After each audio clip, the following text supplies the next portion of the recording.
My daughter-in-law left her 2 boys at my old farmhouse, promising she'd be back in 4 hours.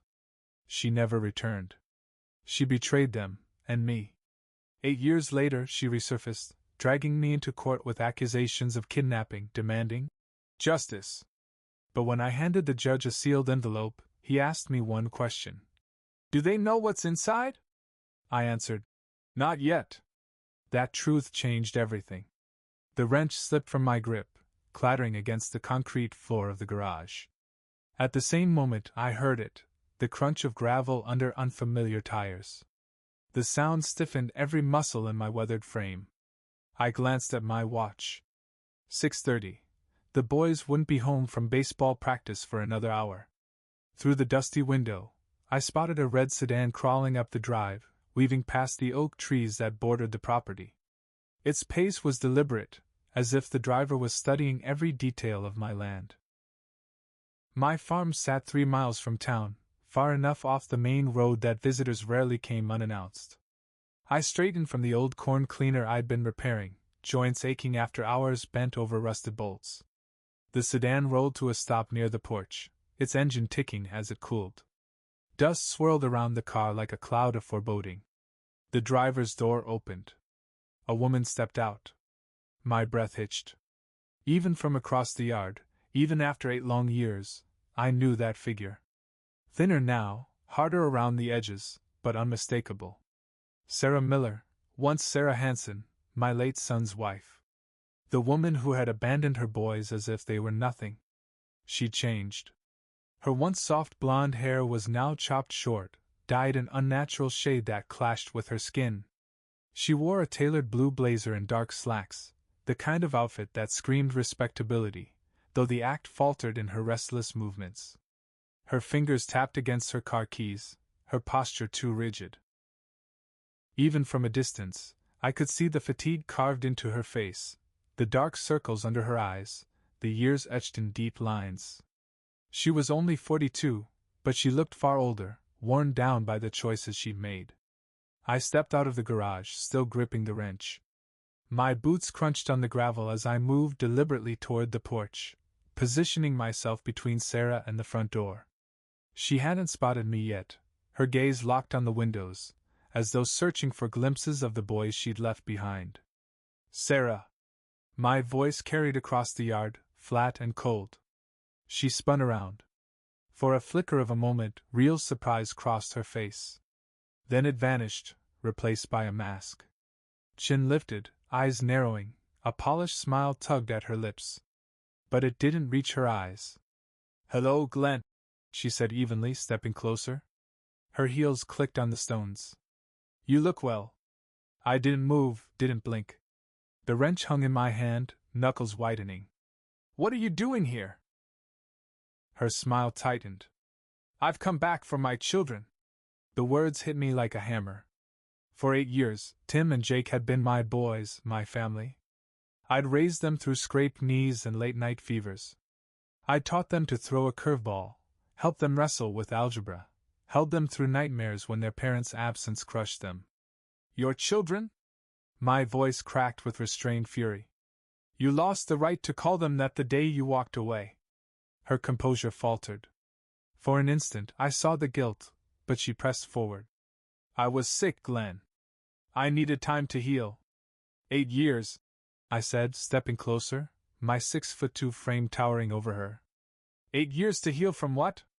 From being their mother? She flinched, but stood her ground. "You don't understand what I went through after Robert died. The grief." "I understand plenty," I cut in, my tone sharp as broken glass. "I understand 2 little boys needed their mama, and she ran instead of fighting for them."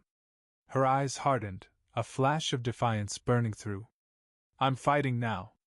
I'm their mother, Glenn. Their legal guardian. And I'm here to take them back." The steel in her voice carried a clear warning. This wasn't a plea. It was a declaration. "Get off my land." I raised the wrench slightly, not to threaten, but to punctuate the words. "Those boys have a home here. They have stability. They don't need you ripping their lives apart again." Sarah's lips curled into a colder smile. We'll see about that. She turned, walking back to her car with stiff, deliberate steps. This isn't over, Glenn. Not by a long shot.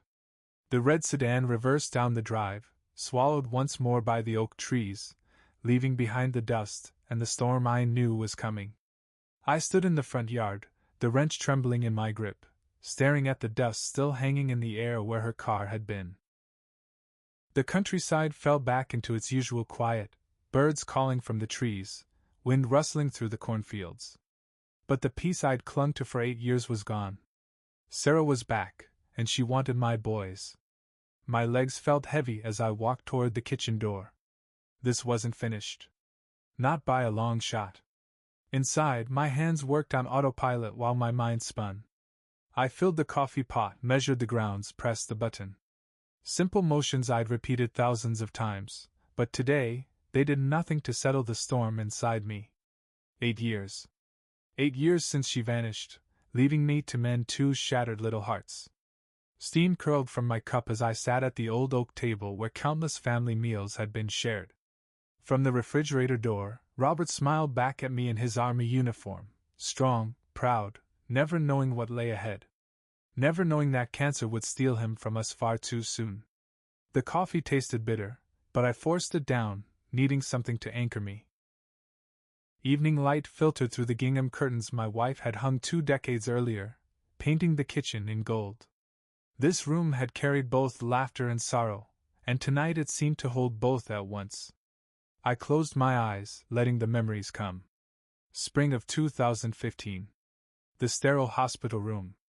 My boy, once so full of life, able to fix any machine, able to charm any room, reduced to little more than skin and bones.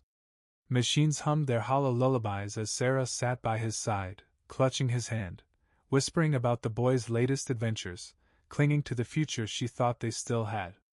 "I can't do this without him, Glenn," she had whispered one night in the hallway, mascara streaked down her face.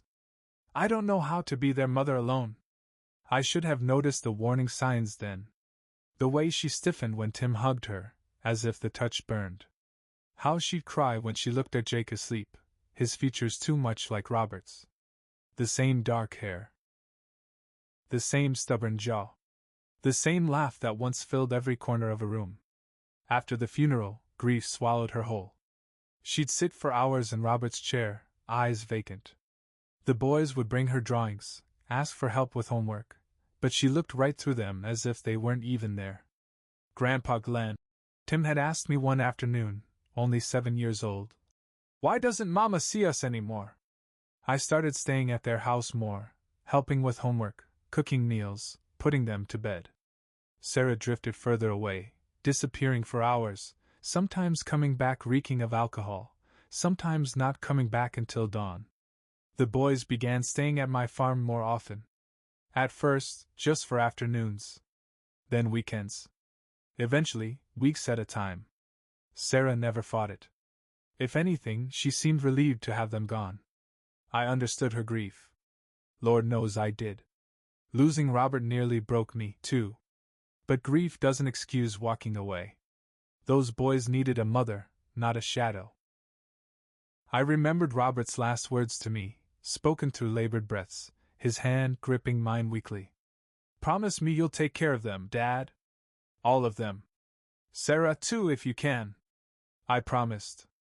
I meant it. But some promises are impossible to keep. How do you save someone determined to disappear? The coffee had gone cold. I set the mug down and rubbed my eyes, staring at Robert's photo. My son had fought with everything he had, never backing down. His wife had chosen another path. Tomorrow would bring more battles, I knew that now. Sarah had made her intentions clear. But tonight, I needed to remind myself why I had fought so hard. Why I would keep fighting. Gravel crunched outside. The boys' voices drifted through the screen door, arguing about batting averages, laughing, full of life. Normal sounds. The sounds of children who knew they were safe. I stood, pushing away from the table. Robert's smile from the photo seemed to linger over the kitchen as his sons came home for dinner. Some promises are worth keeping, no matter the cost. My vision blurred, but I let the tears come this time. That promise I made to Robert, to protect his family, all of them, had been tested in ways I never could have foreseen. But one night stood above the rest, burned into my memory like a scar. The night everything changed. It was 2 years after Robert's passing. The boys had just started to find their footing again, settling into routines that gave them some sense of safety. Then Sarah made her choice. Sometime after 2 a.m., I woke to the slam of car doors outside. I'd fallen asleep in my recliner, the glow of the late news still flickering across the TV screen. The noise jolted me upright, and I knew instantly something was wrong. Through the window, I spotted Sarah's battered Honda pulling crookedly into the yard. She stumbled toward the porch, her steps uneven. Even in the dark, her swaying told me all I needed to know. Drunk or worse. I intercepted her before she reached the front door, where my grandson slept. The stench hit me first, cheap wine laced with something sharper, chemical. Her clothes were rumpled, her hair tangled, her eyes wild with a desperation I hadn't seen before. "Sarah, what are you doing here?" I kept my voice low, mindful of the boys upstairs. "I want to see my sons." She tried to shove past me, but I blocked the way. "They're my children, Glenn. You can't keep me from them. Not like this. Not at 2 in the morning." I gestured to her disheveled state. "They're asleep. They're safe. Let them rest." But the damage was already done. Small footsteps echoed overhead. A moment later, Tim appeared at the top of the stairs, pale with confusion. Behind him, little Jake clutched his stuffed elephant, rubbing his tired eyes. "Grandpa, what's going on?" Tim's voice was soft, uncertain. Sarah looked up at her boys. For an instant, something shifted in her face. Not tenderness, but something colder, like a door slamming shut. "Mama?" Jake whispered hopefully. Sarah's eyes lingered on them, but she turned back to me instead. Her words came out slurred, heavy with wine. "I can't. Look at them, Glenn. They've got his eyes, his smile.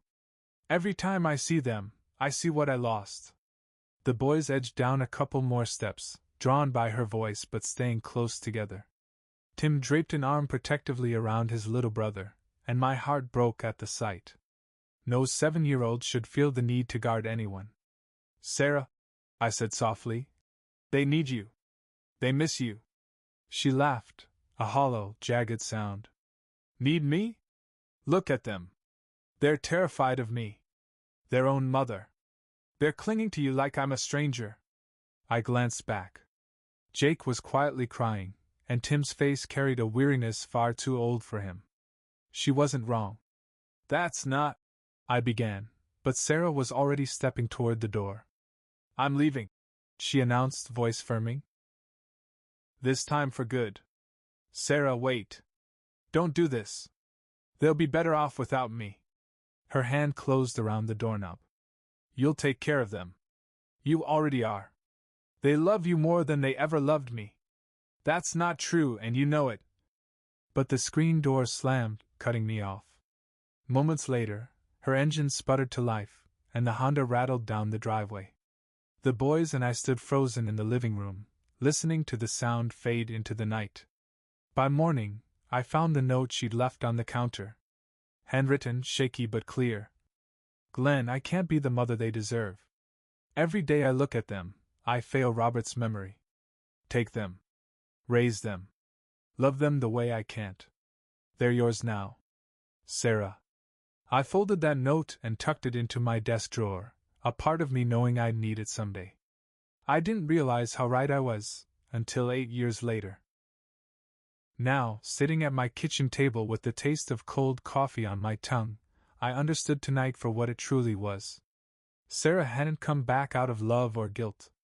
This wasn't about second chances. It was about something else entirely. I stood, joints stiff, and set my empty cup in the sink.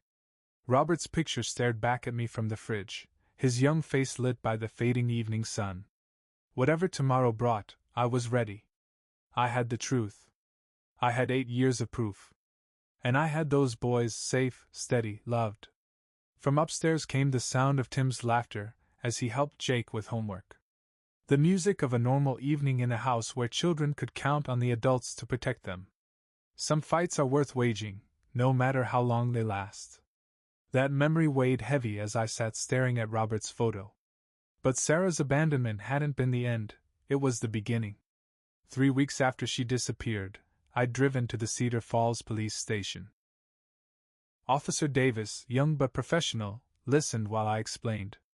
His crisp uniform and tidy desk stood in stark contrast to the mess of my words.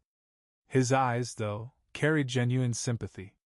"Mr. Hansen," he said gently, "without signs of violence or coercion, we can only list her as a voluntary missing person." The fluorescent lights hummed overhead, casting harsh shadows across the green walls. I felt small there in my work clothes, surrounded by official papers that meant nothing to two little boys asking why their mama didn't love them anymore. "She left a note," I offered. "Said she couldn't be their mother." "That supports voluntary departure," Davis said carefully. "Adults have the right to walk away, even when we don't agree with it." 2 months later, frustration with red tape led me to a private investigator in Waterloo, Mike Torres. His office sat above a hardware store, the air thick with old coffee and dust. Files were piled high on his desk, reports stained with rings from his mug. "Finding people is my job," Torres said simply, his weathered face serious. "But you need to understand, sometimes what we find isn't what you want to hear." His fee was $150 a day, plus expenses. For a retired farmer, it was no small amount. But I had some savings, and the boys needed answers, even if they never knew I was searching. "Weekly updates," Torres promised, gripping my hand firmly. "I'll find her, Mr. Hansen. The real question is, what do you want me to do once I do?" Back then, I hadn't had an answer. 3 weeks into September, Torres called with results. Sarah was in Denver, using her maiden name. Nights spent slinging drinks at a rundown bar called Murphy's Tavern. Days spent in a cramped studio apartment in a rough part of town. No friends from back home, no family ties, no effort to reconnect. "She's alive," Torres reported over the phone. "Healthy, far as I can tell. Living paycheck to paycheck, but that's her choice. No sign she's being forced into anything. No one's keeping her away." The words landed like a bucket of ice water. A part of me had still clung to the hope that she was sick, or trapped, or somehow unable to come back. But the truth was simpler, sharper. She'd chosen a life without her children. "You want me to approach her? Arrange a meeting?" Torres asked.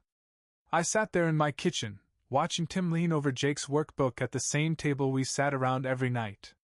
They'd found their rhythm without her.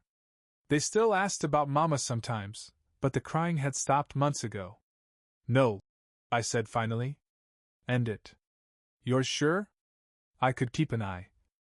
If she wanted to come back, she would have by now. The words came out harsher than I meant. "Send me your final report and close the file." A week later, a thick manila envelope arrived in the mail. Photographs. Addresses. Employment records. Sarah smiling behind a bar. Sarah walking alone down city streets. Sarah living the life she chose, instead of fighting for the one she abandoned. I locked the envelope in my desk drawer, next to the note she left the night she drove away. Some instinct told me I'd need them both someday. 8 years later, I understood why. Information is power. And Sarah had no idea how much I knew. She thought she could waltz back in with lawyers and accusations, believing I'd been powerless all this time. But I'd never been powerless. Just patient. The crunch of gravel outside pulled me back to the present. Through the window, I saw the school bus easing down the road, right on schedule, 3:45 sharp, just as it had for 8 years straight. My boys were coming home from another ordinary day in the only stable life they'd known. Some searches end by finding what you were looking for. Others end when you realize what you already have is better than what you lost. I stood at the counter, slicing apples into neat wedges, the knife steady in my hand even as my mind churned with everything I couldn't say out loud. From outside, Tim's laughter carried through the screen door as he teased Jake about something at lunch. Normal sounds of normal teenagers, in a home their mother now threatened to unravel with lawyers and paperwork. My hand trembled slightly as I laid the apple slices on their plates. How could I sit here helping Jake with fractions while calculating the odds of losing them both? How could I smile like nothing had changed when everything had? The back door banged open, followed by the familiar thud of backpacks hitting the floor. Tim came in first, hair tousled from practice, already heading for the fridge. "Hey, Grandpa. Coach says I might make varsity next year if I keep working on my curveball." "That's great, son." The words slipped out automatically, even as I studied his face, Robert's cheekbones mixed with Sarah's determined jaw, her expressive eyes. "Grab some milk to go with these apples." Jake bounded in after him, 13 years old and buzzing with energy, paint smudges on his fingers from art class. "Look what I made!" He pulled a wrinkled drawing from his backpack, a watercolor of our farmhouse, 3 stick figures smiling in the front yard. Glenn. Tim. Jake. No one else. "That's beautiful," I said, my voice catching. "We'll put it on the fridge with the others." The boys sat at the kitchen table, snacking and bickering like always. I turned back to the stove, mixing meatloaf, boiling potatoes. Familiar motions, comfort food that had seen us through grief and growth alike. But I couldn't stop stealing glances, trying to memorize every second, in case these moments were running out. "Grandpa, you're acting weird," Tim said suddenly, pausing mid-sip of milk. "You keep staring at us like we're about to disappear or something." Heat crept up my neck. "Just tired, I guess." "Long day." Jake pushed at his math worksheet, eraser shavings spilling across the table. "I don't get these fractions," he complained. "Why do we even need this stuff?" I pulled up a chair next to him, grateful for the distraction. "Everything builds on everything else," I explained, showing him how to find common denominators. "Like farming, you can't plant corn without preparing the soil first." "You always say that." He grinned, but bent over his homework with renewed focus. Tim had finished his algebra quickly and now talked about the upcoming baseball tryouts. His words washed over me while I fought the urge to tell him how proud I was, how much I loved them both, how I'd fight anyone who tried to take them away. Dinner fell into our familiar rhythm. Tim spoke about a friend whose parents were divorcing, and I gripped my fork tighter, forcing down the flare of anger and grief. Jake proudly displayed his art project again, describing every detail with the intensity only a 13-year-old could muster. "The 3 of us," he said, pointing at the stick figures. "Our family. Not theirs, not mine. Ours." And he was right. We built this together, through homework struggles, midnight coughs, little league games, and county fair competitions. Sarah had walked away from all of it, choosing dive bars and loneliness over bedtime stories and Sunday morning pancakes. "Grandpa, why are you so quiet tonight?" Tim asked again, sensing my distraction. "Just thinking about a few things I need to take care of," I said, which was true enough. "Nothing for you boys to worry about." After dinner, they headed upstairs to finish homework and get ready for bed. Their laughter drifted down through the old farmhouse, Tim helping Jake with a tricky problem, both of them chuckling at something only siblings could understand. The sound of children safe and loved in the house I'd made their sanctuary settled over me. I stood at the kitchen sink, washing dishes, watching their shadows pass by the upstairs windows. 8 years of this routine. 8 years of building something solid and secure from the wreckage Sarah had left behind. How could I tell them their mother wanted to destroy it all? The weight of that secret pressed down as I dried the last plate. Tomorrow would bring new challenges, but tonight, they would sleep in peace, believing they were safe in the only home they remembered. Some truths were too heavy for children to carry, no matter how grown up they seemed. A week later, I was replacing a broken fence post when Jim Patterson's mail truck appeared an hour early. Something about the way he drove, slower, deliberate, made me straighten and wipe the sweat from my brow. Jim had delivered mail to my farm for 15 years. He knew my routines, knew I preferred letters left in the box. But today he parked at the driveway's end and walked toward me with a manila envelope requiring my signature. "Morning, Glenn," he said, looking uncomfortable. "Certified mail. Official-looking stuff." My stomach dropped as I signed. The envelope bore the letterhead of a Des Moines law firm, Garrett Williams and Associates. Nothing good ever came in a package that required a signature. "Thanks, Jim," I said, forcing casualness I didn't feel. Probably insurance paperwork. But both of us knew better. Inside, I opened the envelope with a paring knife. My hand steadied as anger replaced dread. The documents were thick, intimidating, full of legal jargon designed to overwhelm someone who never faced a courtroom battle. The State of Iowa, Family Court Division, Sarah Miller vs. Glenn Hansen, regarding unlawful detention of minors Timothy and Jacob Hansen. Unlawful detention.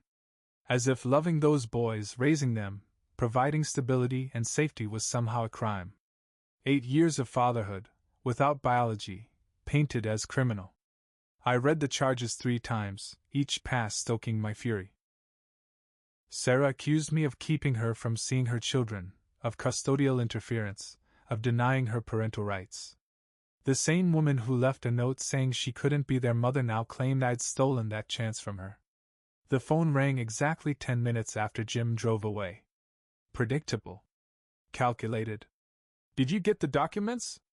Her voice was cold, businesslike. Gone was the broken woman who'd stumbled into my yard 8 years ago. "Sarah, you've completely lost your mind." My grip on the receiver tightened. "Unlawful detention? Those boys have been with me because you abandoned them. I was grieving. And you took advantage to steal my children?" "Steal?" The word exploded from me. "I saved them. I gave them a home when you chose bars over bedtimes. Meet me today. 3 o'clock, Diner's Corner." Her tone brooked no argument. "We can settle this quietly, or take it to court. Your choice." The line went dead before I could respond. I stared at the phone a moment, then carefully set it down. Sarah's choice of meeting place was deliberate. The diner was public, neutral, full of witnesses. She had thought this through, planned every move. I looked around my kitchen, taking in 8 years of family life. Tim's baseball trophies lined the windowsill. Jake's artwork covered the refrigerator. Homework still sat scattered across the table from last night's algebra session. This wasn't desperation driving Sarah's return. This was calculation. Someone had coached her, advised her, armed her with strategy and language to launch this attack. She was no longer the broken woman who'd left that note in 2017. This was a person who had planned, gathered resources, and prepared. I checked the clock. 11:15. The boys wouldn't be home for hours, which meant I had time to drive into town and confront whatever Sarah had planned at Diner's Corner. I changed into clean clothes and caught a glimpse of myself in the mirror. 68 years old, weathered from farm work and worry, but still strong enough to fight for what mattered. She might have lawyers and legal documents, but I had something more powerful, the truth. And the note she'd written 8 years ago, where she voluntarily gave up her children because she couldn't be their mother. She had no idea I'd kept it. No idea what kind of evidence she'd left behind in her moment of raw honesty. Let her bring her lawyers and her polished tears. I'd been raising her children while she chased freedom. Now she'd learn what it costs to walk away from family. The legal papers lay on my counter like a declaration of war. Fine. If Sarah wanted war, she'd get it. But she would discover that a man fighting for his children, even if not legally his, was far more dangerous than she anticipated. I grabbed my keys and headed out the door. Time to find out what she really wanted, and what I'd have to do to keep my boys safe. 20 minutes later, I pulled into the gravel lot at Diner's Corner, my truck's engine ticking in the afternoon heat. Through the windows, I could see the familiar red vinyl booths and checkered floor that had hosted decades of town meetings, birthday celebrations, and everyday conversations. I chose a table near the window, with clear sight lines to both entrances, old farm instincts that served me well when vigilance mattered most. Betty Morrison approached with her usual smile, but I caught the worry in her eyes as she poured coffee. "Rough day, Glenn?" she asked quietly, hands steady despite the tension in the air. "Could be better," I admitted, wrapping my fingers around the warm mug.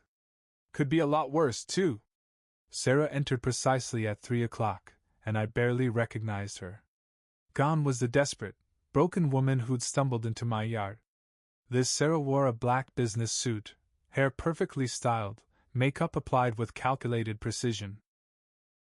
She moved with cold confidence, scanning the diner before sliding into the seat across from me.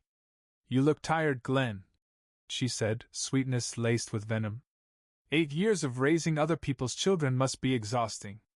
The insult hit exactly as intended, but patience was a farmer's greatest tool. "They're not other people's children, Sarah," I said evenly. "They're your children, Robert's children, my grandchildren." She stirred sugar into her coffee with deliberate motions. "Legally, that's about to change," she said. Betty refilled our cups, her movements sharp with disapproval. Everyone in town knew our story, knew how Sarah had vanished while I stepped up to raise Tim and Jake. In a community this small, secrets didn't exist, only polite silence. "Let me cut through the pretense," Sarah said, leaning forward with predator-like intensity. "I want $500,000, Glenn. Cash. Transfer it to an account I'll specify, and I disappear permanently this time." The number hit me like ice. $500,000. More than most farmers earned in a lifetime. And if I refused, she would take the boys. Her smile never faltered. "I've got witnesses ready to testify about your isolation, your age, your inability to care for growing teenagers. Courts favor mothers, especially mothers who've overcome personal struggles to reclaim their children." I studied her carefully. Beneath the makeup and professional styling, I saw the truth. This wasn't about love or second chances. This was financial survival. She'd been backed into a corner and decided to use my grandsons as leverage. "Where were you when Tim broke his leg sliding into home plate?" I asked quietly. "When Jake had pneumonia and spent a week in the hospital? When they asked why their mama didn't love them anymore?" "I was sick," she said without emotion, grieving, processing trauma. "The court will understand that I needed time to heal before I could be the mother they deserved." 8 years of healing, however long it took. She checked her watch, another calculated gesture. "You have 48 hours to decide, Glenn. Money or children? Your choice." She stood and placed a $20 bill on the table, enough to cover both coffees with a generous tip. Even the payment was a demonstration of capability, of strategy. "Sarah," I called as she reached the door. "What happened to you? Where did the woman who loved Robert go?" For a moment, her mask slipped. Something raw and broken flickered across her features. "She died with him," Sarah said simply. "What's left is what you see." The door chimed as she left, her heels clicking against the sidewalk as she walked to her red sedan. I remained seated, watching her drive away while Betty hovered nearby. "Glenn, honey, are you all right?" "I will be," I said, standing and leaving my payment. "One way or another, I will be." The drive home gave me time to process. This wasn't about custody or the boys' welfare. It was extortion dressed in legal language.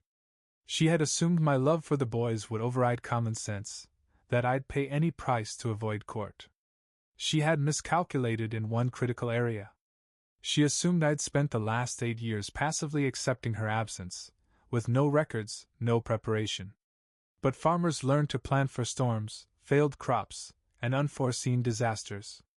I had something Sarah didn't know about, something that could change everything. That evening, I found Tim and Jake sprawled across the living room sofa, bickering over what to watch on TV with the casual intensity only siblings could muster. Late sunlight streamed through the windows, casting long shadows over the life we built together. Tim's baseball trophies gleamed on the mantel. Jake's artwork covered one wall. Family photos chronicled 8 years of birthdays, holidays, and ordinary moments that had become priceless. I reached for the remote and switched off the television. Both boys looked up, startled, the way children do when routine suddenly shifts. We need to talk, I said, taking a seat at the coffee table facing them. Both of you. This is important. Tim straightened instantly, 15-year-old instincts alert to serious adult matters. Jake's curiosity turned to concern as he caught the gravity in my tone. Boys, I began, taking a slow breath. I need to tell you something I should have said earlier. Your mother has come back. She wants to take you away from here. The silence that followed was heavy, like the air before a summer storm. Tim's face hardened with understanding, while Jake's eyes widened, mixing confusion and possibility. Mom's back? Jake whispered. She wants to see us? Yes, I said carefully. But she wants more than that. She's filed court papers claiming I've kept you from her illegally. She wants custody. She wants you to live with her.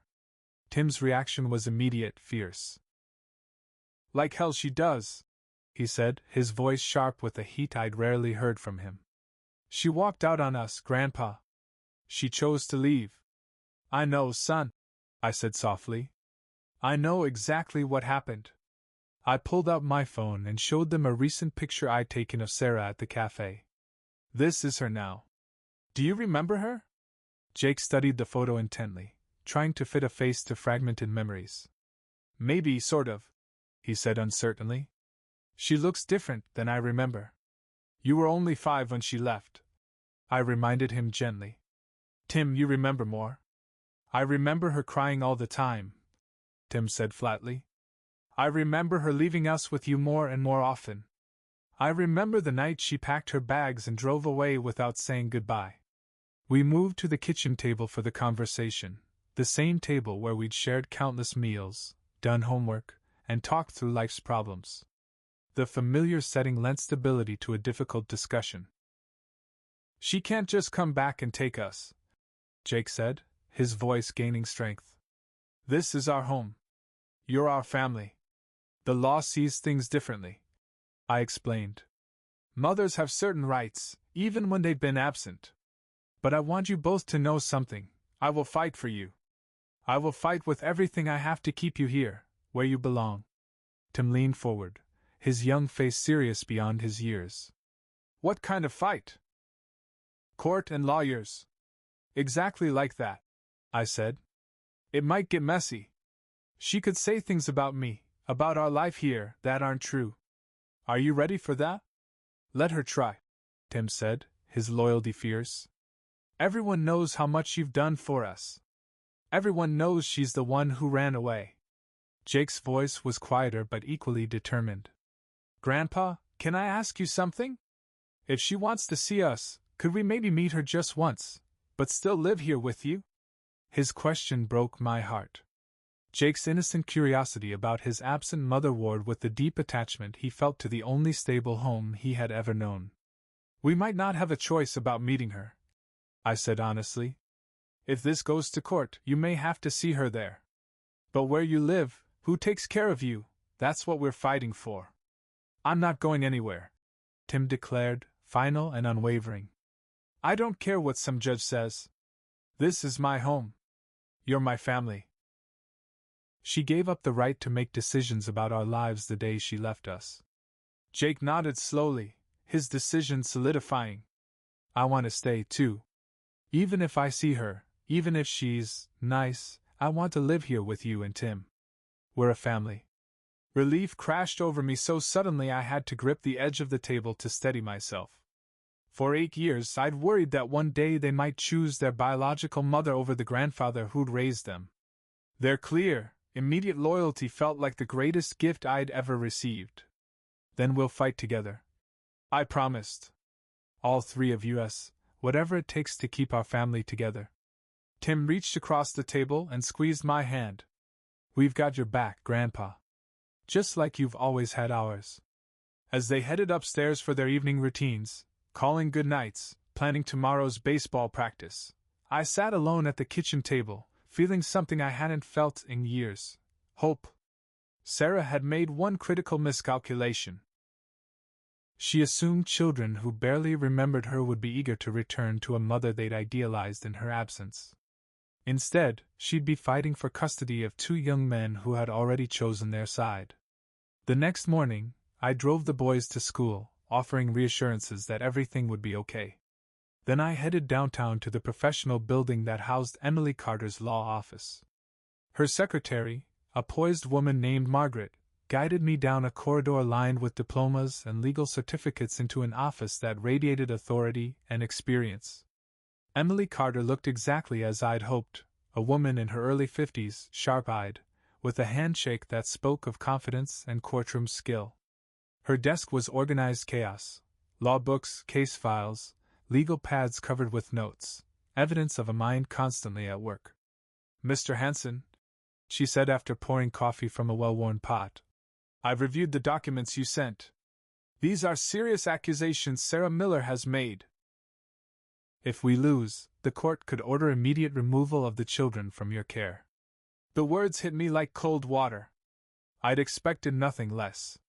"Miss Carter," I said, voice steady, "every accusation she's made is either a lie or a distortion.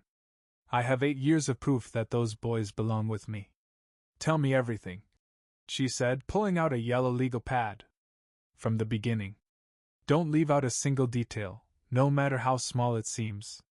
For the next hour, I walked her through our entire family history: Robert's battle with cancer and death in 2015, Sarah's descent into grief and irresponsibility, the night she abandoned the children at my house, my hiring of a private investigator to locate her in Denver, the boys' adjustment and eventual thriving under my care.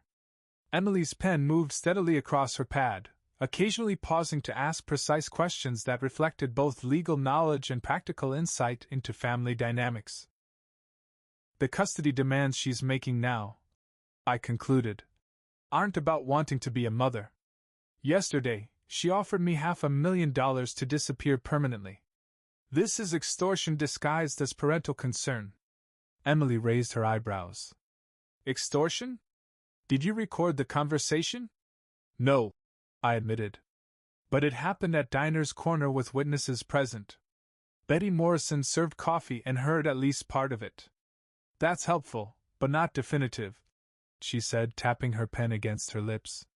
"What we really need is documentary evidence of abandonment: letters, emails, anything showing she voluntarily relinquished custody." I reached into my wallet and pulled out the note I had preserved for 8 years. "Would this help?" I asked. Emily unfolded the note, her expression growing more intent with every word. "Glenn, I can't be the mother they deserve. Every day I look at them is another day I fail Robert's memory. Take them. Raise them. Love them the way I can't anymore. They're yours now, Sarah." "My word," Emily whispered, setting the note carefully on her desk. "Mr. Hanson, this could be the cornerstone of our defense. This is voluntary abandonment, in the biological mother's own handwriting. Where did you get this?" "I found it on my kitchen counter the morning after she packed her bags and drove away 8 years ago," I said. "I kept it because maybe I knew this day could come. Maybe I couldn't throw away the last honest thing she ever wrote to me." "Have you shown anyone else?" Emily asked. "No. Not even the boys know it exists." Emily began making several more notes, her energy visibly rising as she recognized the legal significance of what I had handed her. "This changes everything, Mr. Hanson," Emily said, leaning forward. "With this note, witness testimony about her 8-year absence, and the boys' clear preference to remain with you, we have a very strong case." "What do we need to do?" I asked. "First, we'll need character witnesses from your community. Teachers, neighbors, anyone who can attest to your care of the boys and Sarah's absence. Second, we'll formally document the children's wishes. At ages 13 and 15, their preferences carry significant weight with the court. And the note itself, we'll have it authenticated by a handwriting expert and entered as evidence. Unless Sarah can prove it's a forgery, which she cannot, this is definitive proof of voluntary abandonment." For the first time since Sarah had appeared in my driveway, I felt real hope. Emily's confidence was contagious, her strategy precise, her experience evident in every question. "There's one more thing," she said, lowering her voice with intensity. Sarah's attorney will likely try to paint you as an elderly man incapable of caring for teenagers. We need to demonstrate your physical health, mental acuity, and ability to provide proper guardianship. I can handle that, I said. 68 isn't old when you've worked a farm your whole life. Excellent, Emily said, standing and extending her hand. Mr. Hanson, I'll do everything in my power to keep your family together. Sarah Miller made a choice 8 years ago, and she documented it in her own words. Now she'll face the consequences. Walking out into the bright morning sun, I felt something I hadn't felt in weeks: genuine optimism. Sarah might have lawyers and strategy, but I had something stronger: truth, documented in her own handwriting. She had no idea what was coming. The week before the court hearing passed in a blur of methodical preparation that reminded me of harvest season, purposeful work with every detail crucial to the outcome. Emily provided a list of potential witnesses who could testify to my character and the boys' well-being. My first stop was Mrs. Evelyn Parker, my next-door neighbor at 73, who had watched Tim and Jake grow from traumatized little boys into confident young men. She welcomed me into her kitchen with coffee and homemade cookies, her hands steady as ever. "Glenn, I've waited 8 years to have this conversation," she said, settling into her favorite chair by the window overlooking my property. "I watched you become both father and mother to those children. I saw you at every school event, every sports game, every time they needed medical care. When Jake had pneumonia that winter, you stayed up with him 3 nights straight. When Tim broke his arm, you were at the hospital faster than any ambulance. That woman? She was a ghost long before she disappeared completely." Next, I visited Cedar Falls Elementary to meet with Mr. David Lee, the boys' teacher. His office walls were covered with student artwork and achievement certificates, many with the Hanson name.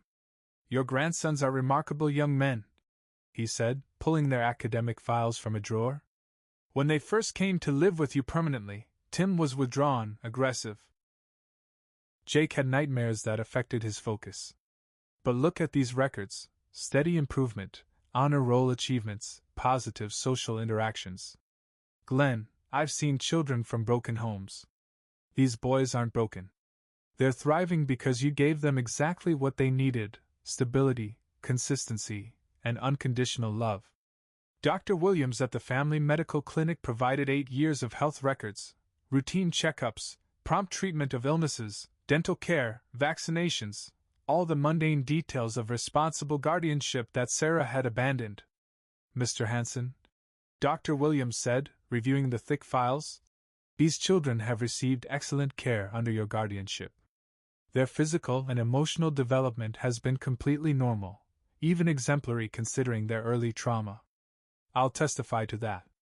But as I drove through town gathering support, I noticed unfamiliar cars at the Cedar Falls Motel, city plates, people in suits." Sarah was bringing her own witnesses, preparing her version of the story. That evening, Emily called with the court schedule. 9 o'clock sharp tomorrow morning," she said. "Are you ready?"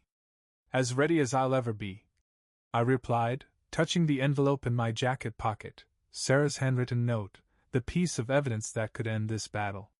"Do you really think that note will be enough?" I asked. "Combined with everything else, your community support, the boys' preferences, 8 years of documented care, it's more than enough. Glenn, truth has power. Tomorrow, we'll show that love and sacrifice matter more than biology and legal technicalities." I hung up and walked through my quiet house, seeing the evidence of family life everywhere. Tim's baseball glove on the counter, Jake's artwork covering the refrigerator, school photos tracing their growth from frightened little boys to confident teenagers who knew they were loved. Tomorrow, I would walk into that courtroom armed with 8 years of proof that home wasn't about blood. It was about showing up, every day, no matter how hard it got. Sarah had chosen to run. I had chosen to stay. Now the judge would decide which choice truly served the children better. Robert's photo smiled at me from the mantel as I turned off the lights. I had kept my promise to him. Whatever happened tomorrow, I knew I'd fought for these boys with everything I had. The Cedar Falls County Courthouse loomed on Main Street like a monument to justice. Its limestone walls had weathered decades of Iowa storms, yet still radiated authority. Emily and I arrived 15 minutes early, climbing the steps past a small group of local supporters. Protesters, really, but mostly friends whose quiet presence reminded me I wasn't facing this alone. Inside, the wooden benches filled quickly with familiar faces: Betty Morrison from the diner, Mrs. Parker next door, Mr. Lee from the school, Dr. Williams, all people who'd watched me raise Tim and Jake and knew the truth of our life together. Sarah entered at exactly 9, flanked by a sharply dressed attorney from Desmo, the polished image of city confidence. Her outfit had been chosen carefully: conservative navy, minimal makeup, the picture of maternal propriety. But I could see the tension in her shoulders, the way her eyes avoided mine as she slid into her seat at the plaintiff's table. Judge Harlan Brooks entered with the quiet gravity his office demanded. 62, silver-haired, the kind of presence that commanded immediate respect. I'd seen him at community events, fair, deliberate, not easily swayed by emotion over evidence. "Court is now in session," he announced, his voice carrying the weight of decades on the bench. "Case 2025, FC 147, Miller v. Hansen, regarding custody of minor children, Timothy and Jacob Hansen." Sarah's attorney, a man named Richards, stood with smooth confidence. His words flowed like rehearsed music, practiced and precise. "Your Honor, this case centers on a mother's fundamental right to her children. My client, Sarah Miller, suffered a temporary mental health crisis following the tragic death of her husband from cancer. During her period of grief and recovery, the defendant unlawfully prevented her from maintaining contact with her biological children. Ms. Miller has undergone extensive therapy, maintained stable employment, and rebuilt her life. She now seeks to reclaim her proper role as mother to children who have been denied her love through no fault of her own." I felt Emily's hand on my arm, steadying me as Richard spun his narrative, slick, practiced, and entirely divorced from the reality I'd lived. When Sarah took the stand, her performance was perfect. She spoke of overwhelming grief, of needing time to heal before she could be the mother her children deserved. Her voice cracked at all the right moments. Her eyes shimmered with tears that would convince anyone who hadn't lived through her abandonment. "I never intended to be away permanently," she testified, looking directly at Judge Brooks with carefully measured sincerity. "I was receiving treatment, working to become the mother Tim and Jake needed. Mr. Hansen refused my attempts to maintain contact, claiming he was protecting the children from my illness." The lies slid out smooth as silk, almost impressive in their precision. Almost. Her witnesses followed: a therapist from Denver who'd seen her twice, a supervisor vouching for her employment stability, a neighbor claiming she often spoke lovingly of her children, polished professionals with limited knowledge, coach testimony designed to suggest rehabilitation and maternal longing. Emily's cross-examination was surgical, exposing the shallow foundations of their testimony, the tiny windows of contact they had with her life. But Richards had done his work well, planting reasonable doubt and portraying me as the aging grandfather who'd overstepped his bounds. During lunch, Emily and I stepped outside where my supporters had gathered. Their presence reminded me that truth had witnesses, too, not polished professionals, but people who'd watched me raise 2 boys with love, patience, and sacrifice. "How's it going?" I asked. "She's good," Emily admitted. "Coached, prepared, playing the victim card perfectly. But Glenn," she smiled with quiet confidence, "she has no idea what's coming this afternoon." I touched the envelope in my jacket pocket, 8 years of vindication wrapped in Sarah's own handwriting. Let her perform, let her cry her rehearsed tears, let her speak of rights and recovery. I had something stronger than polish or pretense: the truth, preserved in the desperate script of the night she chose to walk away instead of fight for her children. When court reconvened at 2, I stepped onto the witness stand with the same steady calm I'd carried through 8 years of single parenthood.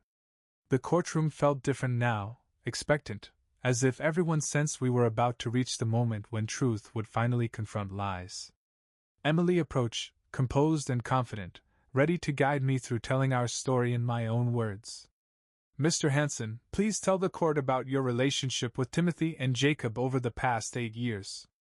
I looked out at the packed courtroom, seeing faces that had watched me become a father for the second time in my life.